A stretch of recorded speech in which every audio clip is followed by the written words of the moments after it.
காஷ்மீர் வந்து very very very beautiful place. எனக்கு தெரிஞ்சு இந்தியாவில் one of the most beautiful place எதுனா காஷ்மீரில் நிறையா இருக்குது. ஒரு சில இடங்கள் மட்டும்தான் கொஞ்சம் அப்படி இருக்கிற மாதிரியான இடங்கள். மீதியெல்லாம் ரொம்ப, அதுலேயும் பகல்காம்ன்ற ஊர்லாம் ரொம்ப ரொம்ப அழகு. அங்கே கூப்பிட்டு போய் 1 மாதம் ஷூட் பண்ணார்.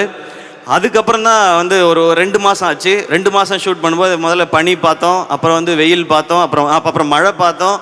அதுலலாம் ஒரு நைட்டு இன்டர்வல் பிளாக் ஷூட் பண்ணாங்க ஒரு தடவை. அப்போ நான் வந்து அந்த கன்னை வச்சுட்டு ரெடியாக இருந்தேன். நான் ரெடியாக இருக்கும்போது ஆக்ஷன் சொல்கிறதுக்கு முன்னாடியே கட் கட் கட் அப்படின்னு சொல்லிட்டு கடகடன் வந்துட்டு ரோலிங் சொன்னோடனே கட்டுன்னு சொல்லிட்டு வந்தாங்க.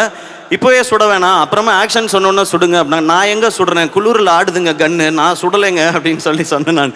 அந்த மாதிரி ஒரு எக்ஸ்பீரியன்ஸில் தான் போச்சு. ஸோ அப்படி ஆரம்பித்தோம். அதுக்கப்புறம் பார்த்தா 60 days ஆச்சு. அப்புறம் 70 days 80 days டீமில் எல்லாருமே எப்போ நம்ம ஊருக்கு போவோம், அப்போ தான் நான் ரியலைஸ் பண்ணேன், அவர் இதுக்கு முன்னாடி பிக் பாஸ் பண்ண டைரக்டர் அவர். அந்த டைமில் கமல் சார் பிக் பாஸ் ஹோஸ்ட் பண்ணி